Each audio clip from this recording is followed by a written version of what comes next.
Question number 4 को solve करते हैं। अब तो यहाँ पे क्वेश्चन लिखा हुआ है, उसके अकॉर्डिंग ही फिगर हमें बनाना है। क्वेश्चन में क्या है, ABCD is a rectangle. ABCD एक रेक्टेंगल है in which diagonals AC bisect angle A as well as angle C। तो ABCD एक रेक्टेंगल है इस तरीके से ABC और D। तो ABCD एक रेक्टेंगल इस तरीके से बना हुआ है और AC डायगोनल जो आपको दिख रहा है वो एंगल A और एंगल C को बाइसेक्ट कर रहा है। इसका मतलब यह एंगल इस एंगल के इक्वल रहेगा और यह एंगल इस एंगल के इक्वल रहेगा। मान लीजिए इस एंगल का नाम है एंगल 1, एंगल 2, एंगल 3 और एंगल 4। ये चार एंगल यहाँ पे बन रहे हैं।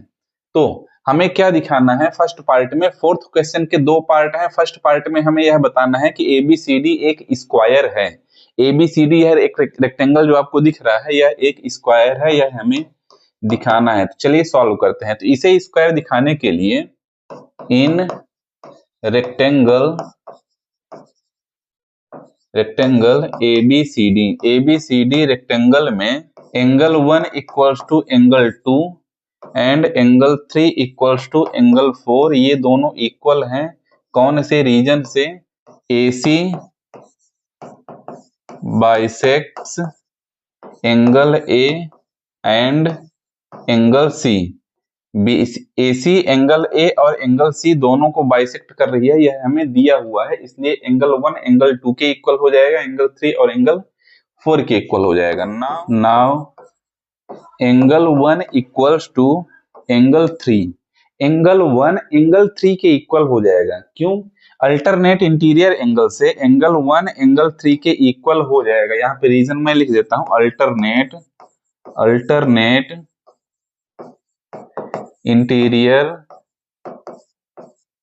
एंगल से एंगल 1 एंगल 3 के इक्वल हो जाएगा। अब देखिए यहाँ पे एंगल 1 इक्वल्स टू एंगल 3 यहाँ पे लिखा हुआ है और ऊपर एंगल 3 इक्वल्स टू एंगल 4 है। तो यहाँ पे मैं लिख सकता हूँ एंगल 1 इक्वल्स टू एंगल 3 की जगह पर लिख सकता हूँ एंगल 4।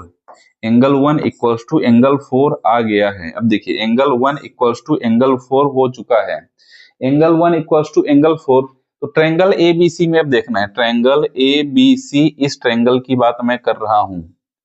ABC ट्रायंगल में एंगल 1 एंगल 4 के इक्वल हो चुका है, एंगल 1 एंगल 4 के इक्वल हो चुका है। तो इनकी जो अपोजिट साइड है वो भी इक्वल हो जाएगी। तो यहां पर मैं लिख सकता हूं एंगल 1 की अपोजिट साइड, एंगल 1 की अपोजिट साइड BC इक्वल हो जाएगा एंगल 4 की opposite side AB। BC equal हो जाएगा AB के, यहाँ पे रीजन लिखा जाएगा sides opposite to equal angles are equal. Equal angle की अपोजिट साइड, इक्वल एंगल की अपोजिट साइड भी इक्वल होती है। अब यहाँ पे हमें क्या मिल चुका है, BC equals to AB, BC equals to AB मिल चुका है। अब BC और AB क्या है, एडजेसेंट साइड है। इस रेक्टेंगल की BC और AB एडजेसेंट साइड है। तो एडजेसेंट साइड जब इक्वल हो चुका है तो यहाँ पर देखिए since adjacent side of rectangle ABCD equal, therefore ABCD is a square. ABCD square है। अब देखिए BC और AB जो साइड दिख रही है आपको इस रेक्टेंगल में, तो AB और BC दोनों एडजेसेंट साइड हैं। जब एडजेसेंट साइड इक्वल हो चुकी है इस रेक्टेंगल ABCD में, तो ABCD क्या हो जाएगा, स्क्वायर हो जाएगा, क्योंकि इसकी चारों साइड इक्वल हो चुकी है। तो फर्स्ट पार्ट यहाँ से हो जाता है कंप्लीट। चलते हैं सेकंड पार्ट को देखते हैं क्या है इसमें हमारे पास। सेकंड पार्ट है, यहाँ पे फिगर बना हुआ है ABCD एक रेक्टेंगल, सेम क्वेश्चन ही है। ABCD रेक्टेंगल हमें दिया हुआ है, क्या दिखाना है, डायगोनल BD। अब देखिए BD डायगोनल में क्या दिखाना है, diagonal BD bisect angle B as well as angle D। हमें इसमें यह दिखाना है BD जो डायगोनल दिख रहा है तो एंगल बी और एंगल डी दोनों को बाइसेक्ट कर रहा है, यानी इक्वल पार्ट में डिवाइड कर रहा है। इसका मतलब क्या हुआ, मान लीजिए यह हो गया एंगल 1, यह एंगल 2 हो गया, यह एंगल 3 हो गया, यह एंगल 4 हो गया। तो हमें इसमें यह दिखाना है angle 1 equals to angle 2 and angle 3 equals to angle 4। तो चलिए सॉल्व करते हैं इसे। इन रेक्टेंगल ABCD रेक्टेंगल में एंगल 1 इक्वल है एंगल 3 के और एंगल 2 इक्वल है एंगल 4 के। क्यों? अल्टरनेट इंटीरियर एंगल से ये दोनों इक्वल हो जाएंगे, ये दोनों इक्वल हो जाएंगे। चलिए, अल्टरनेट इंटीरियर एंगल की वजह से एंगल 1 एंगल 3 के इक्वल हो जाएगा और एंगल 2 एंगल 4 के इक्वल हो जाएगा। इसको मान लेते हैं इक्वेशन नंबर 1 और यही हो जाएगा इक्वेशन नंबर 2। अब देखिए now in triangle ABD triangle में, देखिए ABD ट्रायंगल में, इन ट्रायंगल ABD ट्रायंगल में देखिएगा AB equals to AD, AB AD के इक्वल हो जाएगा। क्यों इक्वल है?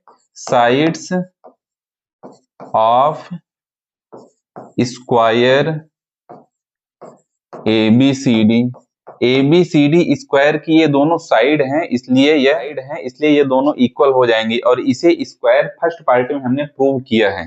ठीक है, जब AB इक्वल्स टू AD हो चुका है तो दो साइड इक्वल है। ट्रायंगल ABCD में, ABD ट्रायंगल में AB इक्वल है AD के, तो इनके जो अपोजिट एंगल है वो भी इक्वल हो जाएंगे। इसका मतलब साइड AB के अपोजिट एंगल कौन सा है? साइड AB का अपोजिट एंगल एंगल 4 हो जाएगा। तो एंगल 4 इक्वल हो जाएगा AD की अपोजिट साइड, AD की अपोजिट एंगल एंगल 1। ट्रायंगल की दो साइड इक्वल हैं तो इनके अपोजिट एंगल भी इक्वल हो जाएंगे। रीजन मैं यहाँ पे लिख सकता हूं, angles opposite to equal sides are equal side की अपोजिट एंगल भी इक्वल होते हैं। तो ट्रायंगल ABD में AB के सामने वाला एंगल एंगल 4 इक्वल हो जाएगा AD साइड के सामने वाला एंगल एंगल 1। तो देखिए इन इक्वेशन 1 में देखिए, इक्वेशन 1 क्या है? Angle 1 equals to angle 3, angle 1 equals to angle 3। और यहाँ पे हमने क्या प्रूव किया है कि एंगल 1 एंगल 4 के इक्वल है। तो एंगल 1 की जगह पर मैं क्या लिख देता हूँ? एंगल 4। तो यहाँ पर हो जाएगा angle 4 equals to angle 3। Equation 1 से एंगल 1 की जगह पर मैं एंगल 4 लिख दिया, तो एंगल 4 इक्वल्स टू एंगल 3 आ गया। और इन इक्वेशन 2 में अब देखिए एंगल 2 इक्वल है एंगल 4 के, तो एंगल 4 इक्वल है एंगल 1 के, 4 की जगह पर मैं 1 लिख सकता हूं। तो एंगल 2 इक्वल्स टू हो जाएगा एंगल 1।